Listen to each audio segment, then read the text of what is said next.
चलिए अब कुछ क्वेश्चन हम लगा रहे हैं यहाँ पे, जो कि बेटा अभी बार बार मत डालो फोटो, मना कर रहा हूँ, जबरदस्ती डाले जा रहे हो, नहीं आता है। शाम को जब लेंगे उसी टाइम डाल रहे हैं, सब व्हाट्सएप में सब नीचे चले जाएंगे आपके।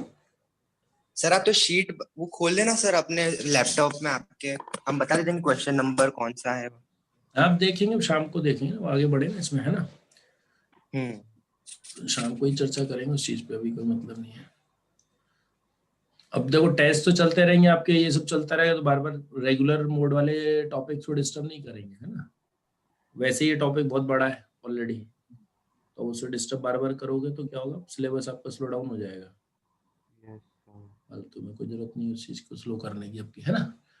देखो इसमें नेक्स्ट पॉइंट आप नोट कर लेना, एग्जांपल्स ले रहे हैं हम लोग, किस पर बेस्ड है, charged ball and string problems यहाँ पर ले रहा हूँ मैं, तो कुछ पर्टिकुलर टाइप के क्वेश्चंस आ जाते हैं, तो वो एग्जांपल्स यहाँ पर ले रहा हूँ, ठीक है ना।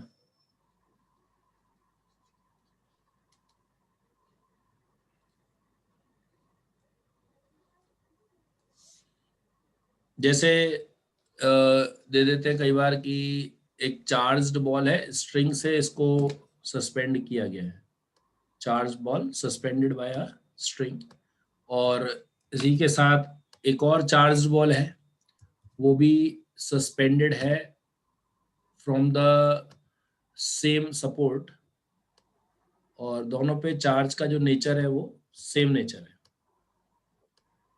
अब इसमें इनके इक्विलिब्रियम पर बेस्ड क्वेश्चन बन जाता है। इक्विलिब्रियम मतलब क्या,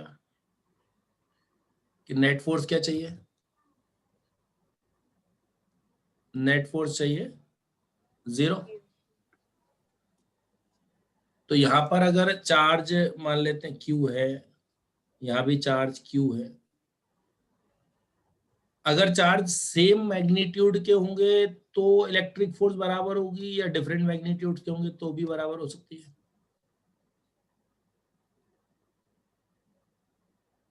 यस, इलेक्ट्रिक फोर्स कब बराबर होगी, चार्जेस का मैग्नीट्यूड बराबर होगा तभी बराबर होगी, नहीं या सर, कंपोनेंट तभी बराबर हो जाएगी। सर अभी कितना बता दिया आपने? अभी तो पूछ रहा हूँ, कोई जवाब ही नहीं दे रहा है, बताया क्या। जैसे कंपोनेंट्स इक्वल होने चाहिए ना। अरे मैं क्या कह रहा हूँ, इलेक्ट्रिक फोर्स बराबर होगी कि अलग अलग होगी, कई बार बात हो गई, न्यूटन थर्ड लॉ ओबे करेगा, बराबर बराबर ही होगी ना। हाँ फोर्स तो बराबर होगी, बात अपनी पहले भी हो गई कई बार, थ्योरी जब वो वाली कर रहे थे, ठीक है। यस तो इलेक्ट्रिक फोर्स दोनों एक दूसरे पे बराबर ही लगाएंगे, चाहे चाहे चार्जेस बराबर हो या ना, ये इलेक्ट्रिक फोर्स लग गई, यस सर। ठीक है। दोनों एक दूसरे को रिपेल कर रहे हैं, इसीलिए एक दूसरे से आप देख रहे हैं कि अवे जा रहे हैं।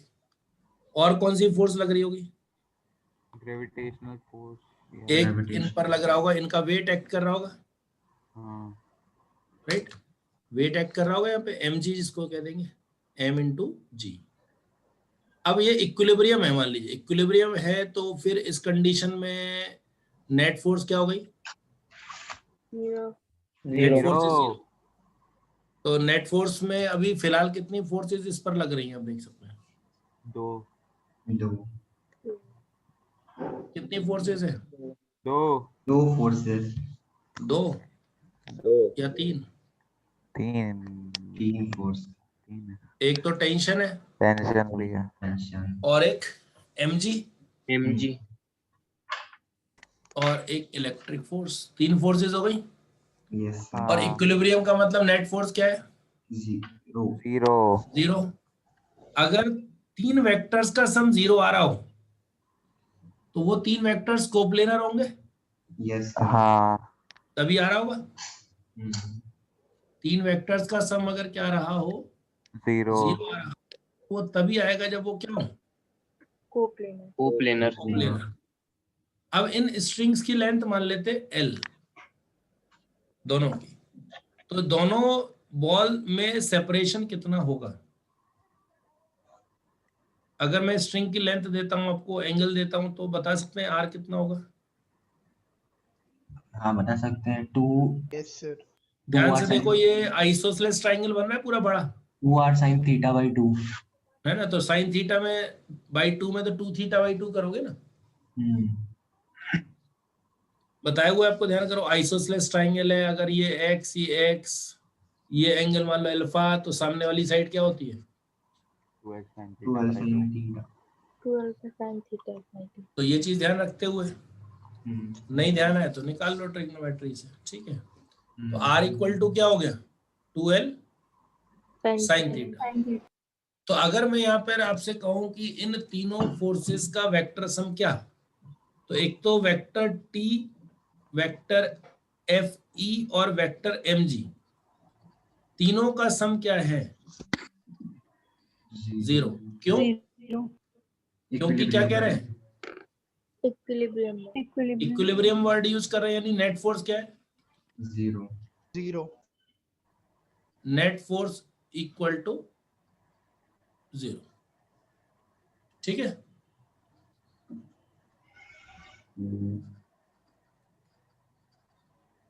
डन। अब यहाँ पे और क्या सोच सकते हो आप? टेन थीटा की अगर बात करें तो टेन थीटा इक्वल टू क्या होगा? F E by M G होगा। और इसके अलावा एक फोर्स टी इधर है, एफ ई इधर है और एम जी इधर है। तो एफ ई और एम जी का जो वेक्टर सम होगा, वो टेंशन कितना सम आ जाएगा? ध्यान करो 90 डिग्री पे, Root f square plus root F square plus M G square. यानी कि टी का मैग्नीट्यूड कितना हो गया? root f square plus mg square. Plus mg square. ठीक है, डन। Yes sir. दो चीजें क्लियर हो गई। एक तो एंगल आप डायरेक्ट सोच सकते हो कि दो वेक्टर्स का जो सम है वो तीसरे का कौन क्या होना चाहिए? नेगेटिव वेक्टर होना चाहिए। अगर तीन वेक्टर्स का सम क्या आ रहा है? 0 आ रहा है, तो इसका क्या मतलब होगा? दो वेक्टर का सम थर्ड के मैग्नीट्यूड दो वेक्टर्स का सम तीसरे वेक्टर का क्या है? नेगेटिव नेगेटिव वेक्टर है। तीनों का वेक्टर सम क्या है? 0 है। 0 है। ठीक है। Yes, अलावा sir. इसके अगर हम अप्रोच लेते हैं रेजोल्यूशन मेथड की,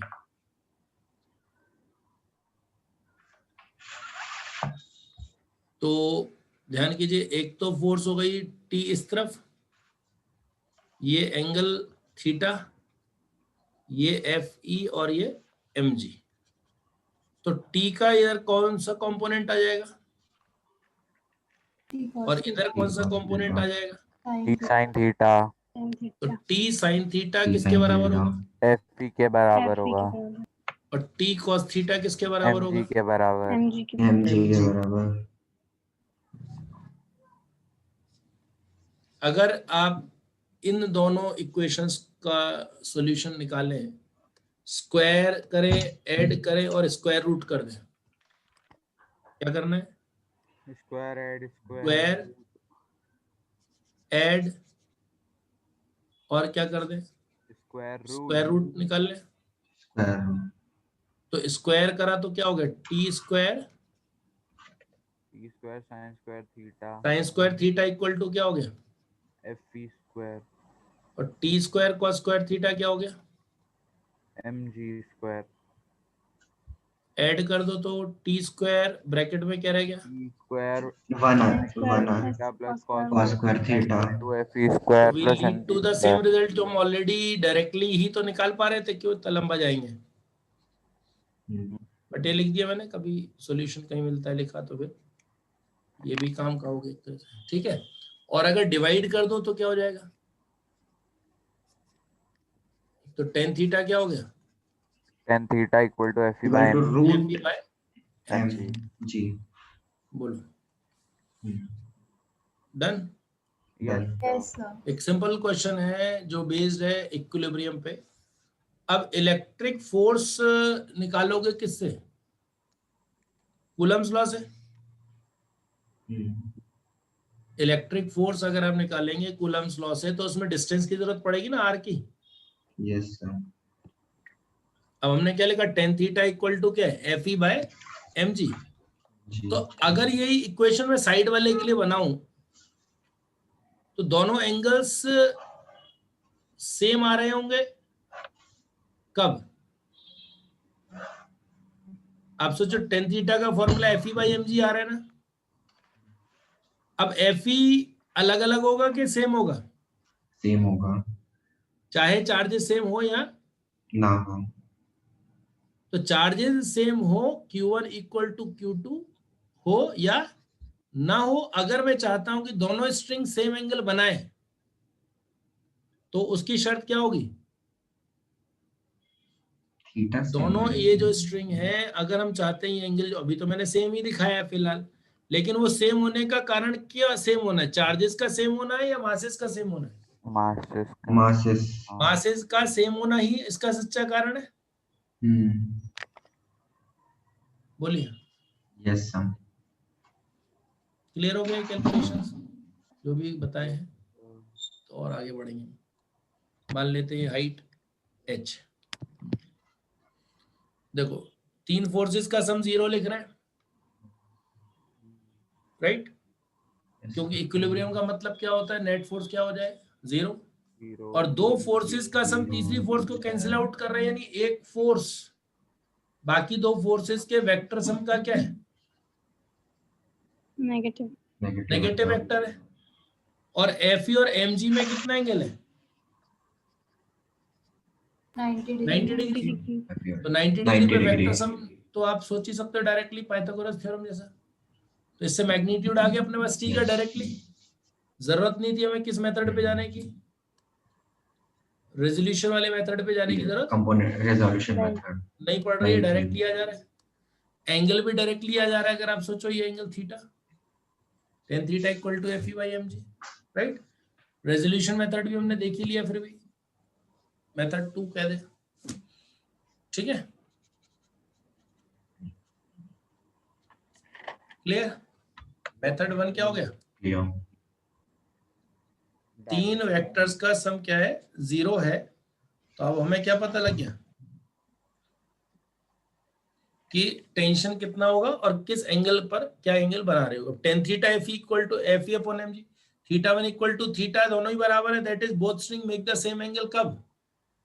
दोनों स्ट्रिंग वर्टिकल से जो एंगल बनाएंगी क्या वो हर बार सेम होगा, या सेम तभी होगा जब क्या सेम हो, मास सेम होगा, मासेस सेम हो, भले ही चार्जेस सेम हो या ना हो। ना ना हो। हो। ठीक है, कॉपी करें यहाँ तक? मेथड डायग्राम बना लिए क्या? Yes sir. कर लिया सर कॉपी, तो मेथड 2 बता दो। कर लिया कॉपी, मेथड हो गया एक कॉपी, मिनट ये बताते जाओ कॉपी हो गया नहीं हो गया। हो ये गया हो गया, हो गया सर। नीचे कर दो थोड़ा।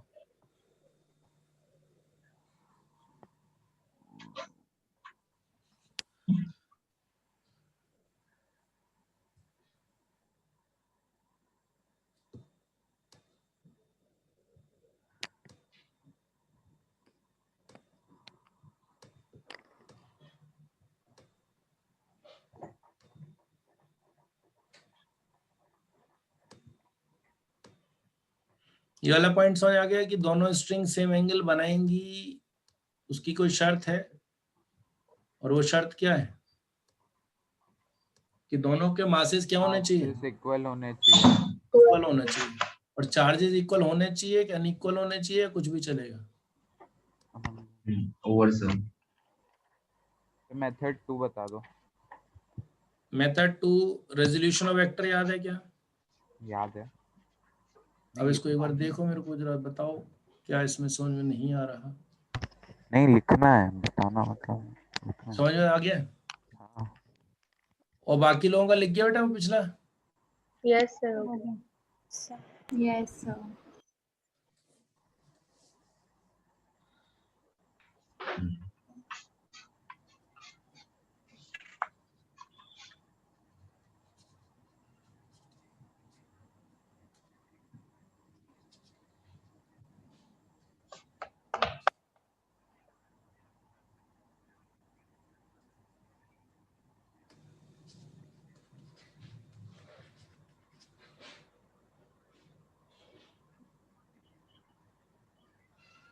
Over sir. 2 minute sir. हो गया डन? तो 2 सेकंड बचा है। कर लो।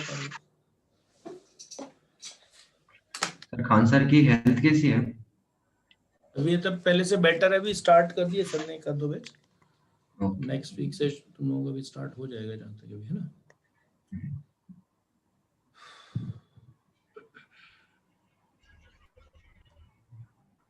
अब वो वीकनेस तो आ ही जाती है इसमें, क्या बहुत ज्यादा वीकनेस आ जाती है एक्चुअली मेडिसिन।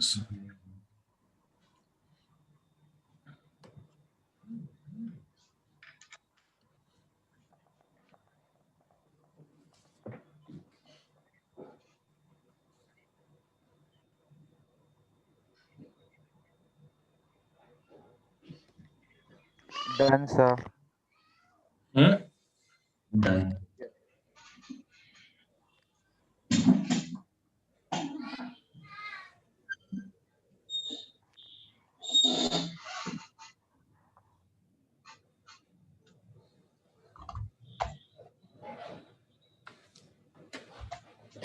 बढ़ जाएंगे बच्चों? Yes sir. Yes sir. बाकी लोग भी बताते रहना बेटा, अगर कुछ छूट जाता है ऐसे नहीं, फिर वो एक दो ने बोल दिया फिर छूट गया। हो गया सर। ठीक है, अब इसमें और फर्दर एनालिसिस करते हैं। ये तो हो गया एक एग्जाम्पल आपको, है ना? अब इसी में क्या होता है, अलग अलग तरह के क्वेश्चंस बनाते रहते हैं। जैसे मान लीजिए इन्होंने कह दिया कि स्ट्रिंग जैसे मान लीजिए बहुत ज्यादा बड़ी है। अगर स्ट्रिंग बहुत बड़ी है तो ये एंगल क्या होगा, बहुत छोटा होगा। अगर क्वेश्चन में क्या दिया हो, स्ट्रिंग कैसी दिया हो, बहुत बड़ी। स्ट्रिंग्स वेरी लॉन्ग अगर दे दें तो फिर थीटा क्या होगा, स्मॉल होगा। स्मॉल। और जो वेरी स्मॉल होता है तो theta, tan theta, sine theta सब क्या ले सकते हैं आप, इक्वल ले सकते हैं। थीटा, टेन थीटा और साइन थीटा जैसी जरूरत हो उस हिसाब से बराबर ले सकते हैं। ठीक है, लेकिन ये वाली बात किस में सही है, रेडियन में सही है। अगर क्वेश्चन में क्या लिखा हो, स्ट्रिंग इज वेरी लॉन्ग, तो जैसे हमने अभी लिखा था tan theta equal to F E by M G लिखा था, ध्यान करो। अब F E by M G, it all depend on question की क्या दे रहे हैं, ठीक ना? क्या कन्वर्जन आपको चाहिए, कि आपकी प्रायोरिटी क्या है, साइन थीटा की टेन थीटा। अब एफ ई कितना होगा सोचो। यस, एफ ई को क्या लिखोगे आप, mg तो के क्यू स्क्वायर अपॉन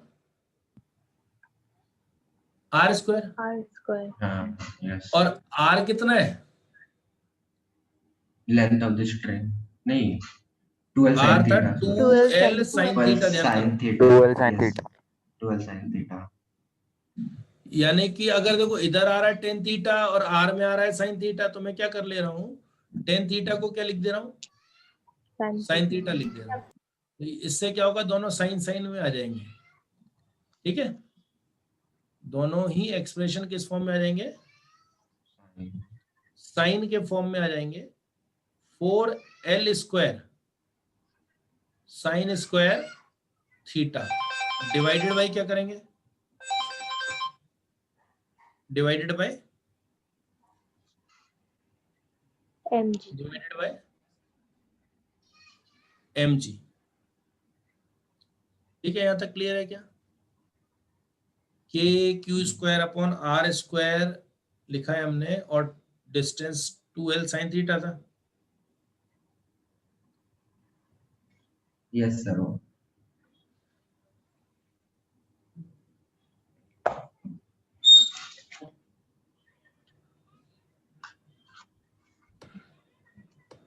यहां तक क्लियर है? क्या किया 2 सेकंड। यहाँ पर, क्या लिखा था ध्यान करो,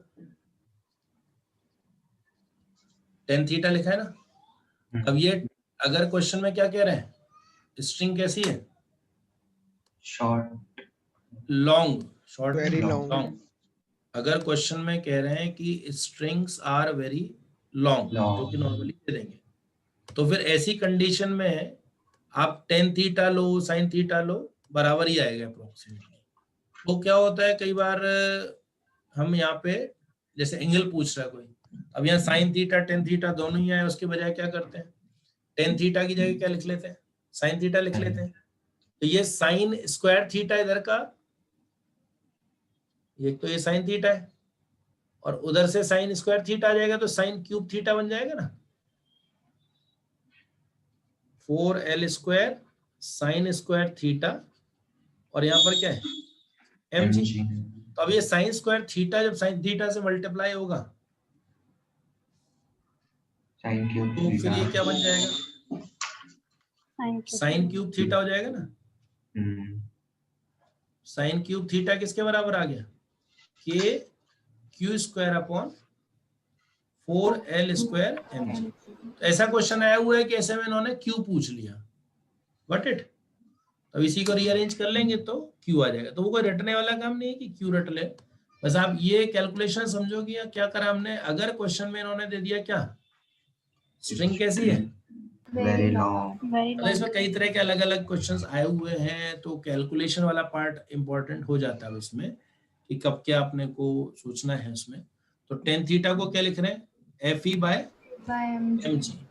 तो F E by M G में एफ ई आपको पता है क्या लेना है, K Q square upon R square, और आर की जगह अपने को लेना है 2l sine theta. Sine theta.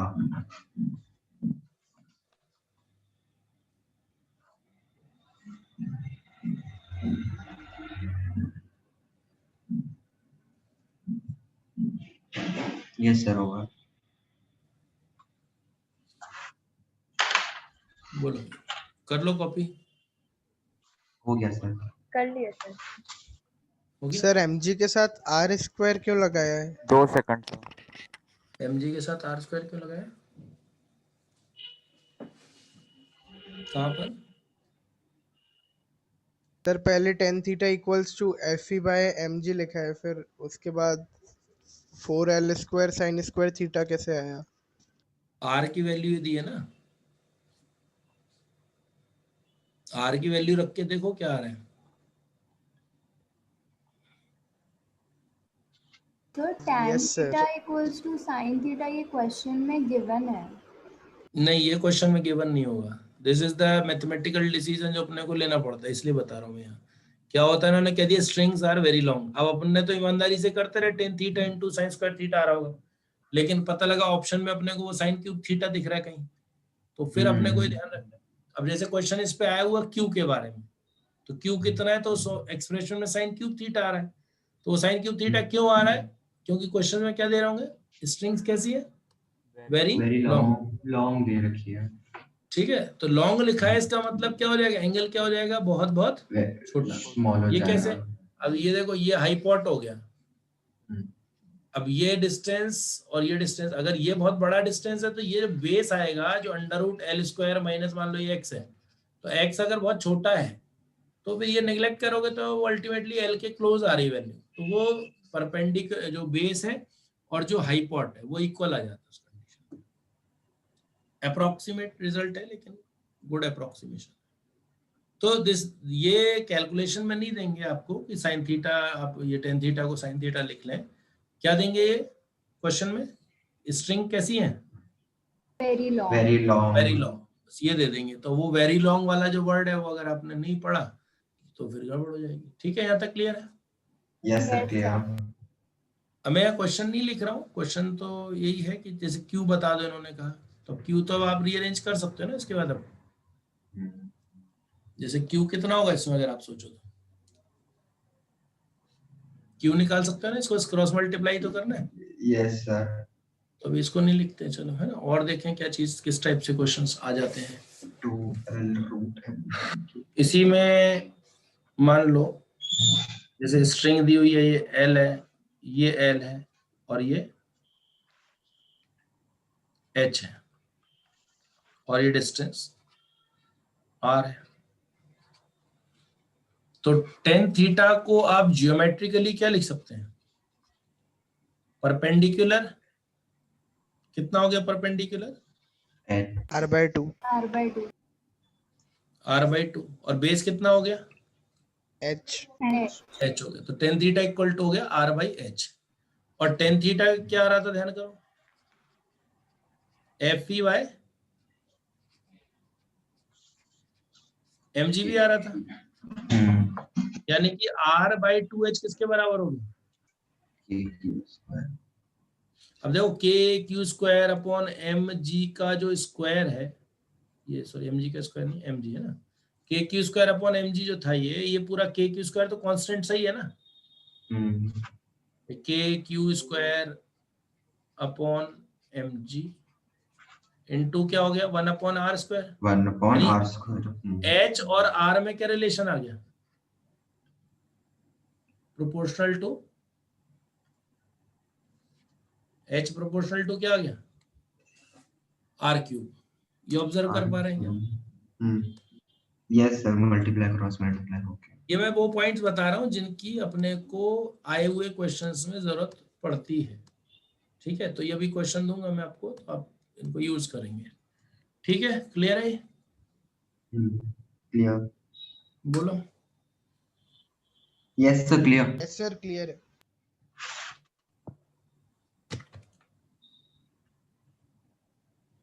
जैसे अब ये क्वेश्चन आया है आपका, नीट में ही आया है,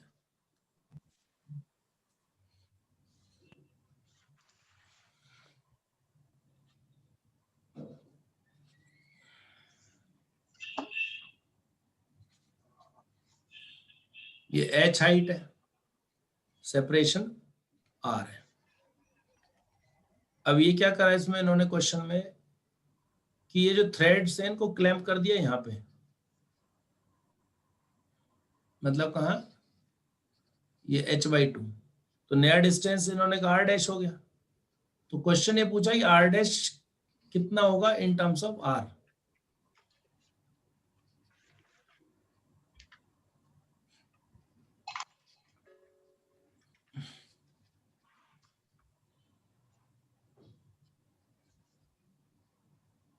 r dash in terms of, अब जो h है वो कितना हो गया सोचिए, h/2 हो गया ना, बाय 2। h इस वाले पॉइंट से, ठीक है? यहां से दिया था लेकिन अपने को चाहिए यहाँ से, तो मैं यहाँ से लिख दे रहा हूँ, ध्यान रहेगा। सिंस नया h कितना है, h/2।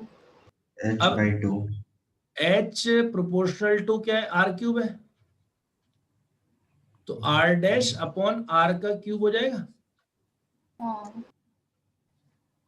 ठीक है? अब h डैश की जगह क्या आ जाएगा, h/2, और ये r डैश और ये r, और वहां क्यूब है तो इधर क्या हो जाएगा, अगर क्यूब हटाऊं तो क्यूब रूट हो जाएगा ना, क्यूब रूट हो जाएगा। यानी r डैश का आंसर आ गया ना, r अपॉन क्यूब रूट, 2 की पावर 1। ठीक है? Okay, yes sir. बोलो। यस सर, नोट डाउन कर ले। तो ऊपर वाला जो आपने डेरिवेशन दिखाया वो भी स्क्रॉल कर दो ऊपर थोड़ा। ये दोनों यस।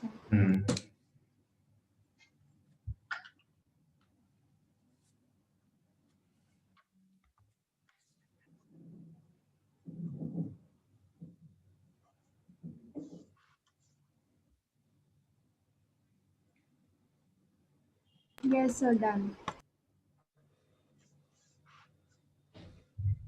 बाकी लोग बताओ बेटा। 2 minutes सर।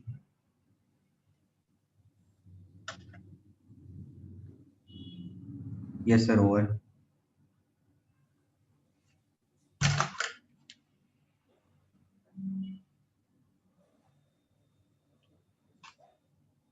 सर इसको क्लैंप कराएगा मतलब क्या हो गया, मतलब वहां हाइट पे h/2। बांध दिया, अच्छा।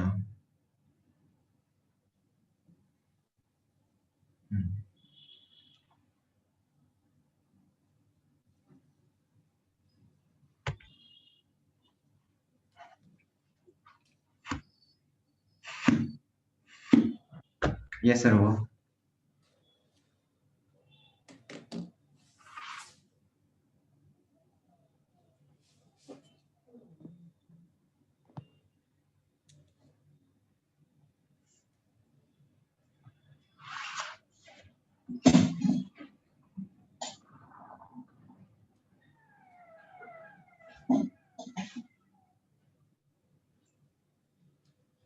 चलिए अब इसके बाद मैं नेक्स्ट पॉइंट पर आ रहा हूँ, एग्जांपल से ले लेंगे।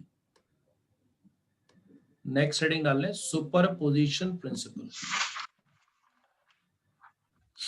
Superposition principle. सुपरपोजिशन प्रिंसिपल क्या है? अगर मान लो एक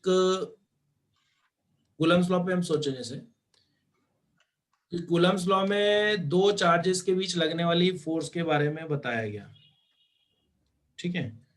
तो अगर हम ये सोचें कि दो से ज्यादा चार्ज हो तो क्या होगा? रिड्यूस होगा। तो फिर कैसे फोर्स निकालेंगे? जैसे कूलम ने बताया वो दो चार्जेस के बीच में लगने वाली फोर्स के बारे में बता दिया, लेकिन अगर मान लो ज्यादा चार्ज हो तो फिर क्या करें? सर हाँ बेटा। सर वो साइन क्यूब थीटा की डेरिवेशन के बाद आपने क्या करवाया है, एक बार दिखा दीजिए। साइन टू थीटा ये मैं साइन बाद में क्यूब शेयर थीटा। करूंगा बेटा, बहुत सारा हो गया तो फिर रुक जाओगे। अगर मेरे को Q3 पर फोर्स निकालना है तो क्या करेंगे? Q3 पर फोर्स निकालना है तो क्या करेंगे? तो कोई डायरेक्ट लॉ है ऐसा क्या? एक्चुअली नहीं। कूलम्स लॉ में दो चार्जेस के बीच में लगने वाली फोर्स के बारे में जब बताया गया तो ये किस चीज के लिए बताया गया?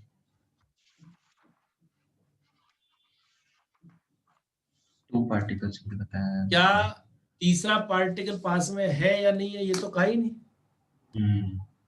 क्या थर्ड पार्टिकल पास में है या नहीं ये तो कहा ही नहीं। इसका मतलब दो पार्टिकल तीसरे पार्टिकल के होने या ना होने से कोई फर्क नहीं पड़ता, नहीं पड़ रहा होगा। किसके बीच में? दो चार्जेस के बीच में लगने वाली फोर्स तीसरे चार्ज के होने ना होने से उस पर फर्क नहीं पड़ रहा नहीं है। पड़ता। लेकिन इस पर जैसे मान लो मेरे को निकालना है तो ये अलग अलग आ रहा होगा, ये अलग अलग आ रहा होगा, तो इनको मेरे को क्या करना पड़ेगा? ऐड वेक्टिज्म करना पड़ेगा। और वो फोर्सेस किससे निकाल लेंगे हम? कूलम्स लॉ से निकालेंगे, राइट। तो सुपरपोजिशन प्रिंसिपल क्या कहता है कि द नेट फोर्स, क्या नोट कर लेंगे? The net force on a charge particle, net force on a charged particle by a system of charges। अगर मान लीजिए एक पूरा सिस्टम है चार्ज पार्टिकल्स का तो फिर कैसे फोर्स निकालेंगे? तो idea is simple, the net electrostatic force, the net electrostatic force on a charge या फिर on a point charge by a system of point charges। एक पॉइंट चार्ज ना होके क्या हो? मल्टीपल पॉइंट चार्जेस हो। तो the net electrostatic force on a point charge by what? By a system of point charges किसके बराबर होगा? Is equal to what? Is equal to the vector sum of, is equal to the vector sum of the electrostatic forces exerted by each charge of the system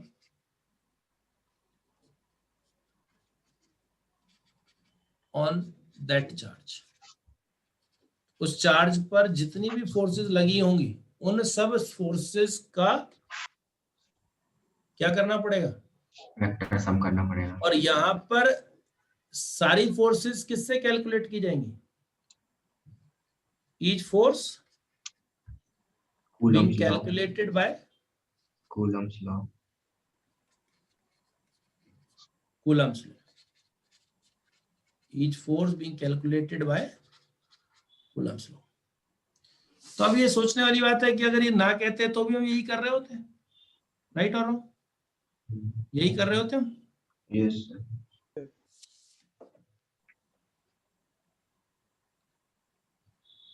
The net electrostatic force on a point charge by a system of point charges is equal to the vector sum of the electrostatic forces exerted by each charge of the system on that charge, each force being calculated by Coulomb's Coulomb's law. law. तो अब इसमें सोच अपनी ये है कि इस बात को एज अ प्रिंसिपल कहने की जरूरत क्या है। आप सोचिए, अगर कूलम ने अपनी लॉ में दो चार्जेस को तो मेंशन किया, ये मेंशन नहीं किया कि उसके पास में कोई चार्ज है या नहीं है। तो इस बात से ये पता लगता है कि दो चार्जेस के बीच में लगने वाली फोर्स तीसरे चार्ज की प्रेजेंस पर डिपेंड नहीं करती। अगर करती होती तो कूलम्स लॉ क्या हो जाता है? गलत हो जाता। गलत हो जाता ना। बट सर कूलम्स लॉ तो वैक्यूम में प्रैक्टिकली परफॉर्म वैक्यूम किया गया है। जैसे मान लो मैंने कहा तीसरा चार्ज भी रखा है वैक्यूम में। हाँ। अब मेरे को Q2 पर फोर्स निकालनी है तो मैं कूलम्स लॉ से दो के बीच में ही निकाल सकता हूँ। और वो फॉर्मूला लगाते वक्त मुझे ये चिंता नहीं करनी कि बगल में कोई और बैठा है तो उससे फर्क नहीं पड़ेगा। मतलब दो के बीच में जो लड़ाई चल रही है उसमें कोई फर्क नहीं पड़ेगा। मतलब इस प्रिंसिपल को जो ऑब्वियस सी बात नजर आ रही है वो उतनी ऑब्वियस है नहीं। अगर ऐसा ना होता तो फिर कूलम्स लॉ क्या होता? गलत हो जाता ना। अगर ये वाली जो बात प्रैक्टिकली सही ना होती तो फिर क्या होता? That it proves the validity of Coulomb's law. कैसे प्रूव कर रहा है validity of Coulomb's law? As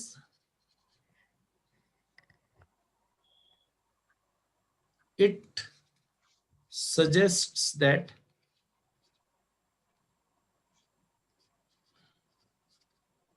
electrostatic force between 2 point charges do not depends on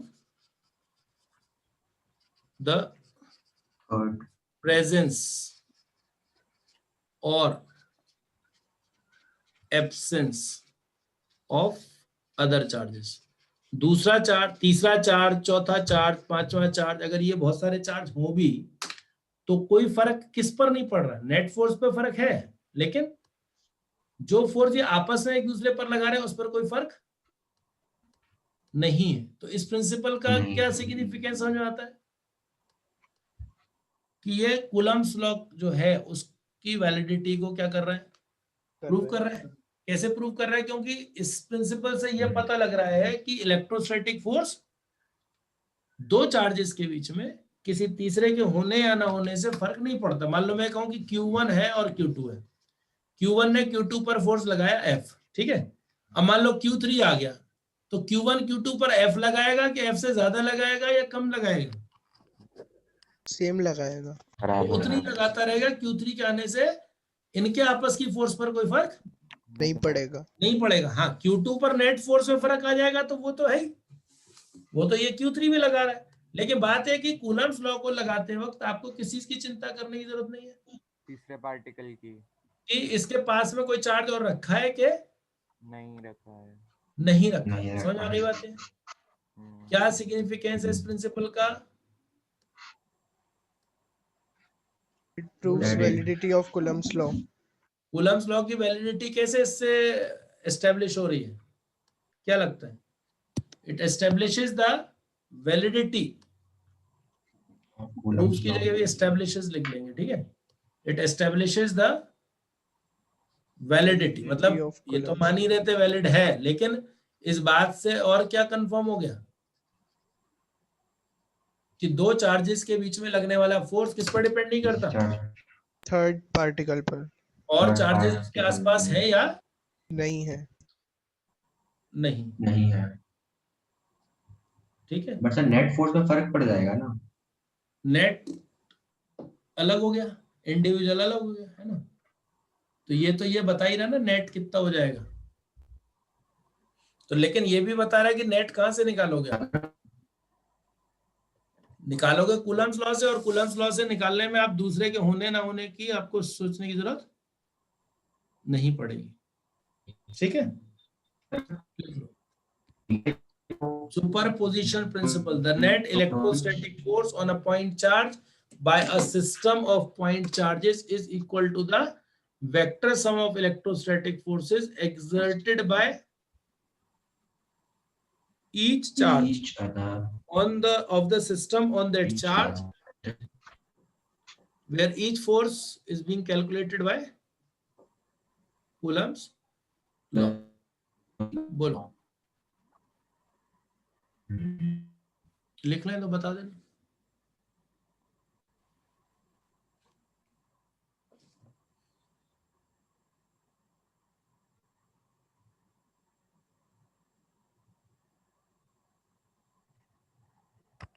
हो गया थोड़ा। यस सर हो गया।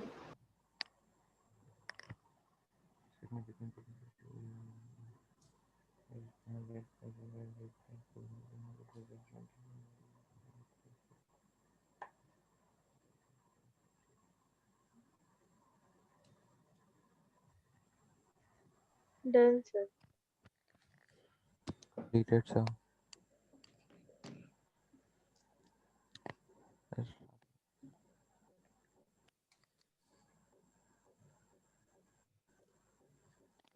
अब इसमें इस पर क्वेश्चंस बन जाते हैं अलग अलग क्वेश्चन। अब यहाँ जरूरत पड़ेगी आपको वेक्टर एडिशन की।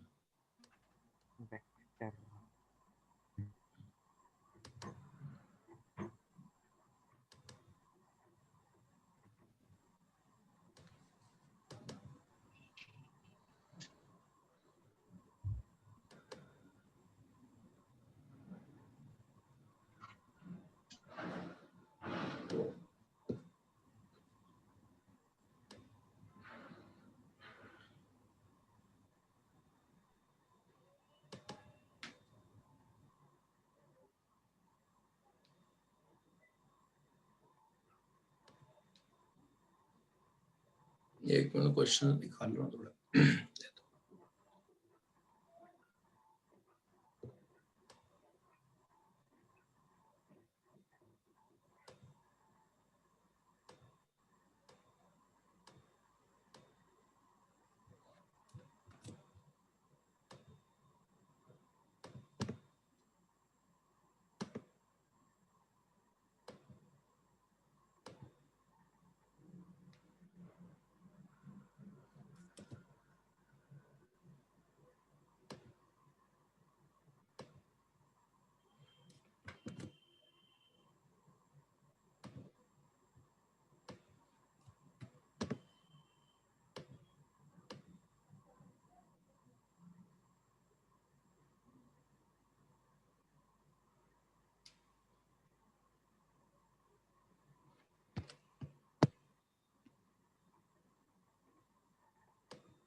ये क्वेश्चन है, find out the net electric force on small Q. ठीक है, चलिए एक एक करके करते हैं क्वेश्चन, या अब आप कॉपी में बनाते भी जाना। स्मॉल क्यू पर फोर्स पता करनी है। अब स्मॉल क्यू को प्लस क्यू क्या कर रहा होगा, अट्रैक्ट या रिपेल?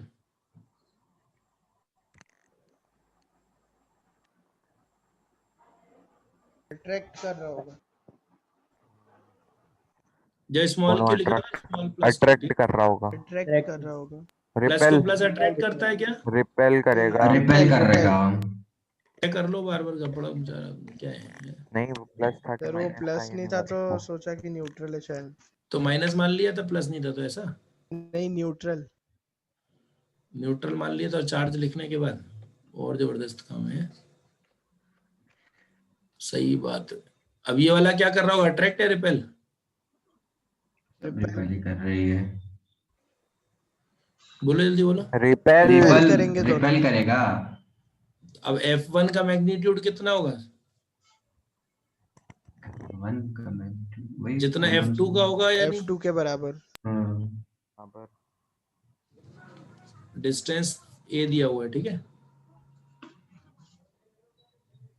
अब ये बताओ दोनों में एंगल कितना है? 180 डिग्री। दोनों में एंगल क्या है? ये होगा ना वेक्टर सम, 180 डिग्री। 180 डिग्री होगा।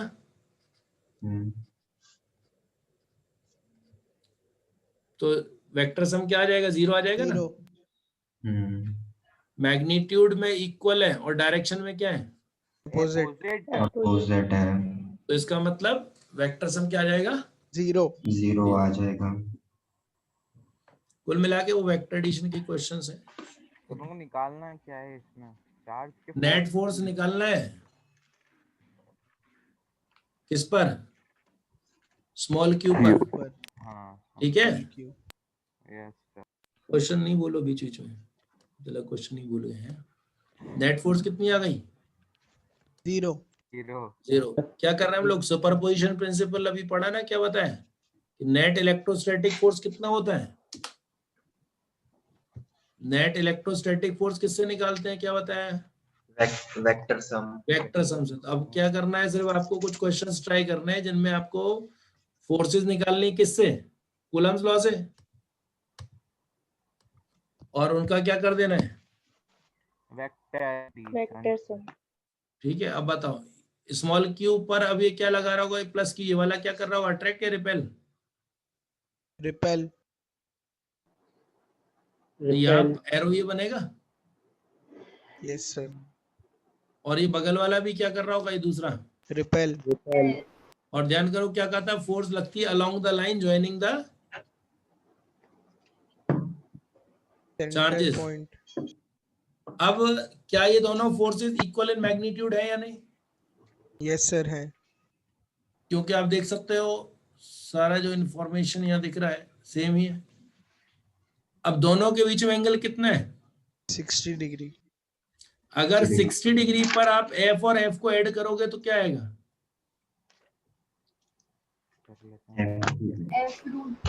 F ही आएगा। ध्यान करो 60 डिग्री पे ऐड करोगे तो कितना आएगा। अभी वेक्टर का टेस्ट दे के हटो, उसके बाद भी ऐसी हरकत है। F√3 F ही आएगा ना सर, इक्वल। अरे F√3 आएगा यार, अब इतना सब पढ़ाने के बाद फिर ऐसे आंसर देते हो तो वो कुछ फर्क नहीं लगता कि सर इक्वल ही आएगा ना। कितना आ जाएगा, F/√3। बहुत बढ़िया। अरे 2 मिनट यार, क्या यार अभी टेस्ट हो गया, पहले अरे मैंने सर आपसे कहा इक्वल, वेक्टर पढ़ के बैठ अरे जाना, इक्वल आएगा ना सर। अभी भी जिद पड़ा, वो मान नहीं रहा।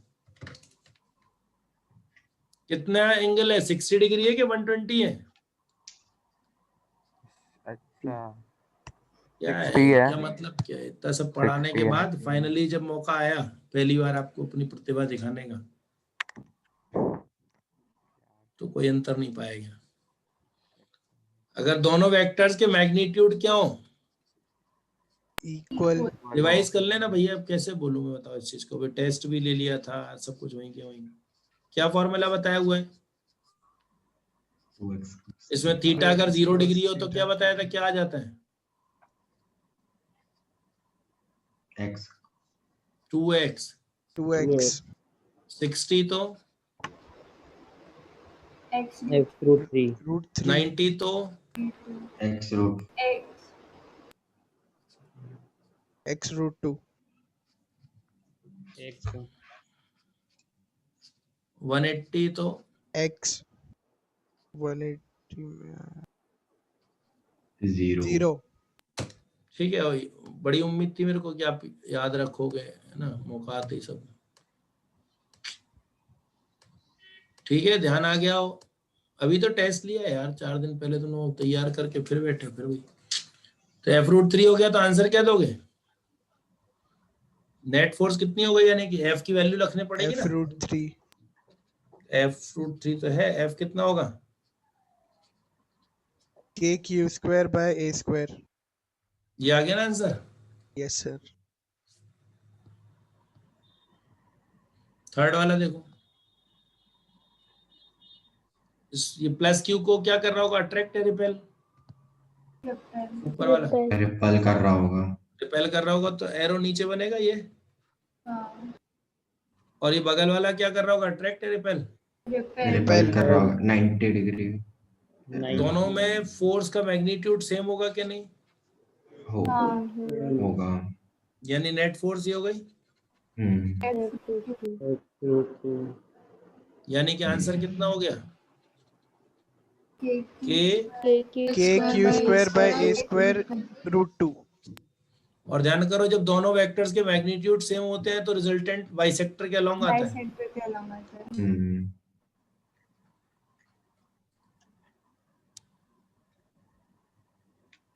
अगला वाला देखो, सेम आएगा, डायरेक्शन चेंज हो जाएगी।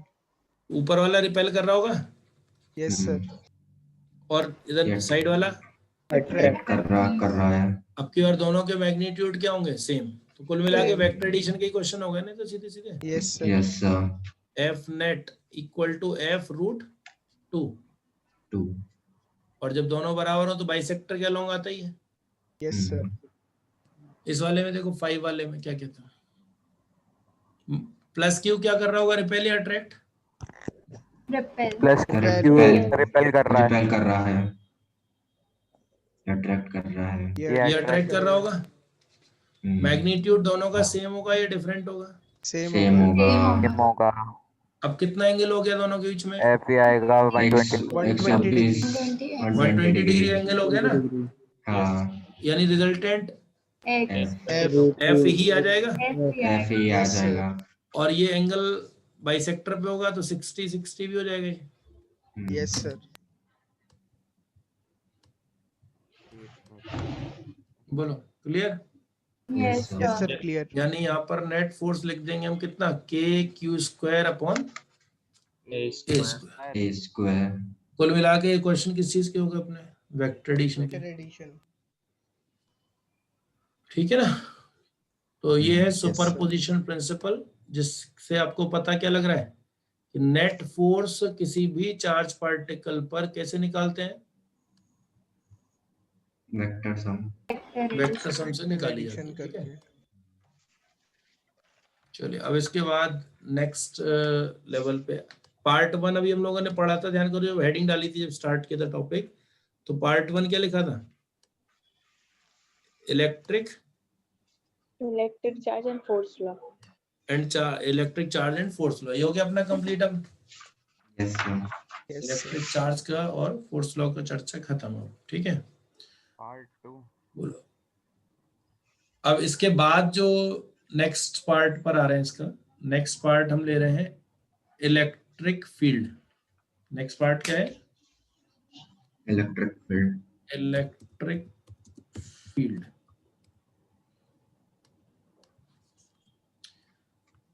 फील्ड मतलब 3 डायमेंशनल फील्ड। एक तो जैसे फुटबॉल की फील्ड हो गई, क्रिकेट की फील्ड हो गई, ये तो कैसी है, 2 डायमेंशनल फील्ड है। ठीक है, अब फील्ड यहाँ पर जिसकी हम बात कर रहे हैं वो 3 डायमेंशनल फील्ड है। जिस फील्ड की हम बात कर रहे हो कैसी है, 3 डायमेंशनल। अब यहाँ पर जैसे एक चार्ज दूसरे चार्ज पर फोर्स लगा रहा है, ये कह रहे हैं हम लोग, क्या इन दोनों के बीच में कोई फिजिकल कांटेक्ट है? नहीं है। बिना फिजिकल कांटेक्ट के फोर्स लग रही है। जबकि अगर आप सोचो डेली लाइफ में, हम अगर सोचे हैं कि बिना फिजिकल कांटेक्ट के फोर्स लग जाए तो नहीं लगेगी ना।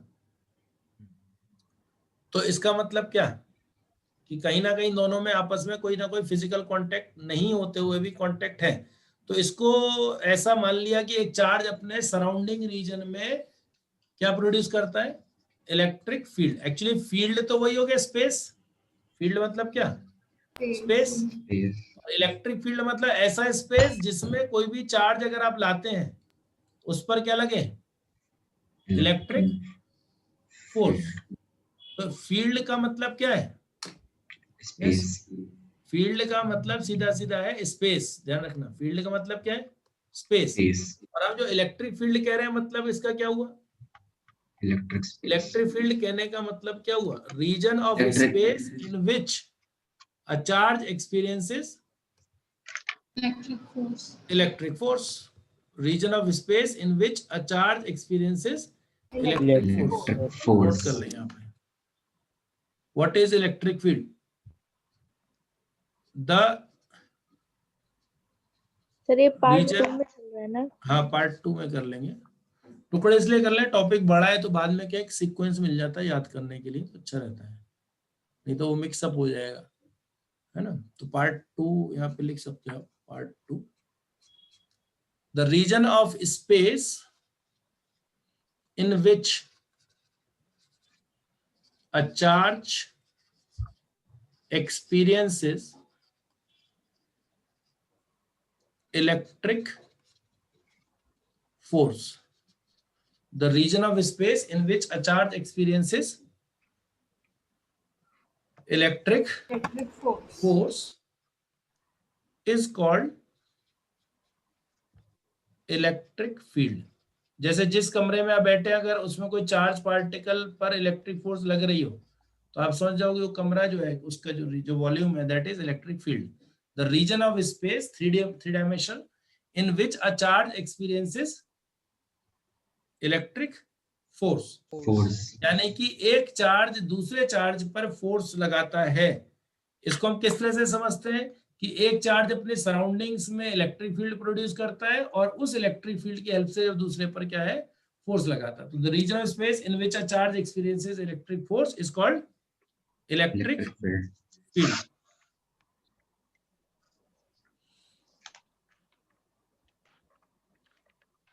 A charge produces electric field, ऐसा कहते हैं हम कि चार्ज क्या प्रोड्यूस कर रहा है, in its surroundings a charge produces electric field in its surroundings। ठीक है, अपने चारों ओर क्या प्रोड्यूस कर रहा है, इलेक्ट्रिक फील्ड। अब इस फील्ड में कोई चार्ज आएगा तो आप ये कहेंगे कि वो चार्ज ने चार्ज पर फोर्स लगाई, कहने के बजाय थोड़ा सा मॉडिफाई करके बोलने लगेंगे, क्या कह देंगे, किसने फोर्स लगाई, electric field. A charge produces electric field in its surroundings. अब इसमें क्या हो रहा है कि चार्ज प्रोड्यूस कर रहा है इलेक्ट्रिक फील्ड और इस इलेक्ट्रिक फील्ड में जब दूसरा चार्ज आता है वो फोर्स एक्सपीरियंस करता है और इस चार्ज ने अपनी इलेक्ट्रिक फील्ड प्रोड्यूस करी होगी, उस इलेक्ट्रिक फील्ड में ये चार्ज फोर्स एक्सपीरियंस करेगा। पॉइंट्स आएगा, मतलब they are interacting by electric field. तो जो फील्ड कॉन्सेप्ट है वो अट्रैक्शन या रिपल्शन की बातें नहीं करेगा, यहां पर क्या कहेंगे, two charges interact by virtue of their electric field, by virtue of their electric field। मतलब ये लंबा रास्ता पकड़ लिया है लेकिन लंबा रास्ता बाद में क्या है थोड़ी सी हेल्प करेगा एक्चुअली में। इसलिए हम ये कह रहे थे चार्ज पर फोर्स लगाता है, लेकिन इसी बात को थोड़ा और लेंथी वे में पुट करने लगे कि चार्ज अपनी सराउंडिंग्स में क्या प्रोड्यूस करेगा, इलेक्ट्रिक फील्ड प्रोड्यूस करेगा और दूसरा चार्ज उसके ऊपर फोर्स कैसे लगा रहा है, दोनों एक दूसरे पर जो फोर्स लगा रहे हैं वो किससे लगा रहे हैं, चार्ज 1 ने प्रोड्यूस करी फील्ड, उस पर चार्ज 2 पर फोर्स लगाई, चार्ज 2 ने प्रोड्यूस करी अपनी इलेक्ट्रिक फील्ड, उसने चार्ज 1 पे फोर्स लगाई। ठीक है, क्लियर आइडिया? यस यस अब इसमें हम अट्रैक्शन और रिपल्शन टर्म तो यूज नहीं करेंगे, यहाँ पर हमें कल कंटिन्यू करूंगा, हालांकि इसमें मैं थोड़ा डिटेल है, अब इतना ही रहने देते हैं। अब इतना याद रख लो। चलो, region of space in which a charge experiences electric force, इसको क्या कहते हैं हम? इलेक्ट्रिक इसको कहते हैं इलेक्ट्रिक फील्ड। और दो चार्जेस एक दूसरे से इंटरेक्ट करते हैं किसके द्वारा, किससे? By virtue of their, by virtue of what? By virtue of their electric field Producing. ये वाला नोट कर लेना, किसका रह गया था? सर मेरा। मैं इसमें डाल देता हूँ, ये ओपन है।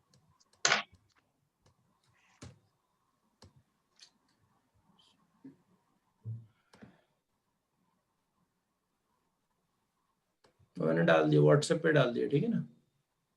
और सर वो क्वेश्चंस भी भेज दीजिए।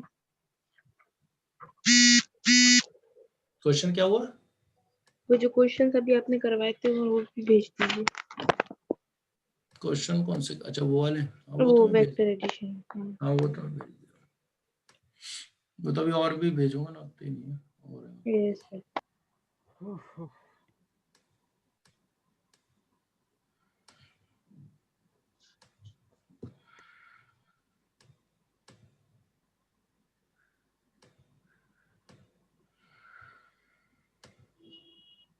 क्वेश्चन डाल ही देता हूँ मैं।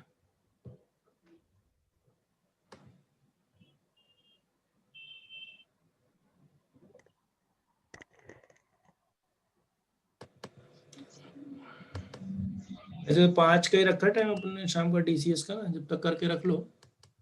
थोड़ा होता टाइम तो मैं डाल दूंगा, नहीं तो वैसे यही रखते हैं ना। सर कल टेस्ट का टाइमिंग क्या रहेगा? अभी कुछ डिसाइड तो हुआ था? तो वो एक बार और बता दो। जे तो वो एक बार वापस बता दो क्या क्या डिसाइड है, हुआ ये था। भी कोई फिजिक्स है तो इसको बार बार पूछते हो तुम लोग यार। ऐसे तो डाल भूल दूंगा टाइमिंग हैं? भूल गया क्या बोला था। बोल तो तुम लोग वेक्टर एडिशन गए, नालायकी वाला काम तो ये है ना। चलो सर मैं वो भेज रहा याद हूँ। था वो 120 याद